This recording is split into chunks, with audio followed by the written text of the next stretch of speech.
Ceci un solennel appel à la résistance, avec clairvoyance et sans tendance, loin de vos hypocrites apparences dans le fouta, adressé au président, aux dirigeants cyniques qui bafouent notre honneur et notre dignité. Le temps est venu pour dire Mintambi, ça suffit, Jaminte qui fait l'été. Appel à l'union des noirs opprimés, victimes des discours aux politiciens sadiques.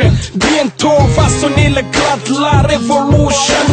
Ceux qui sont sous votre oppression, pour la libération adressée au peuple noir, toujours violenté, émis. Lève-toi bro pour devenir un noir conscient.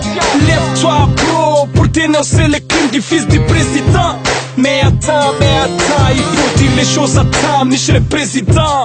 L'étudiant noir et innocent, votre fils a encore les mains remplies de sang. Vos dirigeants violents et incompétents qui emprisonnent nos étudiants.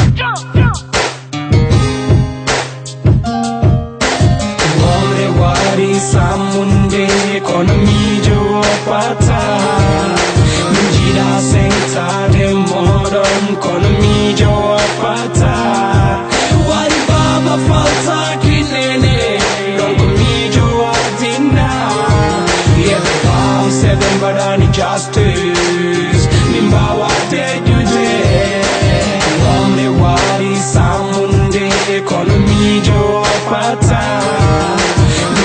Senta de modern economy jo pata Wari baba falta kinene Donko mi jo adina Yeah the palm seven badani justice Mimbawa de jude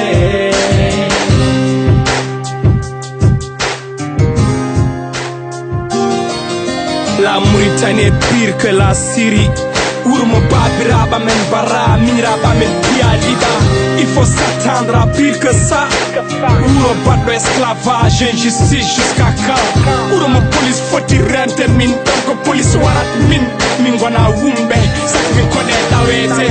Komin yimbe, ko musi ko fo mamin met salade. Revolution, gero buri hatte haylo temps. Mamin change Mauritanie d'ici quelque temps. So min badi manif, min berlette, bombe lacrymogène, min pied de livre. So min badi manif, min biye komin wide, komin vanobe. Adlu jutir tanka yawari laba. On va tout ce qui se passe. Hanena wadi coup d'état et circuit librement. Pourtant warabi 87 et coup d'état jofira. Cela naturel de population moum. Quand nous faut bin di pébeche moum. Nous on dit la démocratie du plus fort. So l'esclavage halal, des chèques de kumino. Ça y qui fatar diable, les ligo sans cesse. Bene coupo, bene kirse, bene kuta. Begala ima de pitche. I know the people, I know the candy, the commeche. Wamre wari samunde economy jo pata.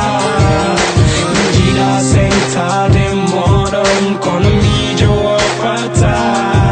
Wari baba falta kinene Donko mi jo adina. Yeah the palm seven badani justice Mimbawa de jude Wamre wari samunde economy jo pata Minjira senta de modern economy jo pata Wari baba falta kinene Donko mi jo adina Yeah the palm seven badani justice Mimbawa de jude Brasiligo, pesco naftoroso Brasiliga ki yo at go. Evolution Mauritanie no leni no, treno adibu zoirat.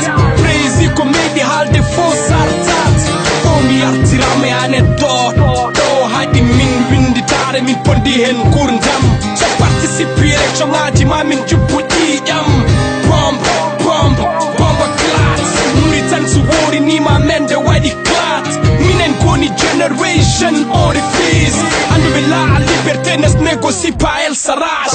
Minen koni generation orifice. Kiten jiko heavy, dum taki berde kewi raj. Fuck ton système, kalante min pirimin eto chogate en. Chacun ce système laisse comme des vauriens. Je les accuse d'avoir confisqué tous nos biens. J'accuse ceux qui nous privent d'électricité. J'accuse ceux qui négligent notre sécurité. J'accuse ceux qui ont coupé la main d'Abou Hamid Bassal après avoir brutalisé Haïti, les leaders Bokar Bachili. J'accuse Eli qui fait semblant que tout est fini. J'accuse ceux qui veulent liquider Biram parce qu'il se bat coréen de Nouakchott à Paname. Oh maman, où réalise le rêve, nous les nôtres crèvent. Peuple résiste contre l'oppression, c'est dire non à la domination. Voilà ce qui construit une nation. Sortez avec combativité, dites-leur que le pouvoir n'est pas une exclusivité.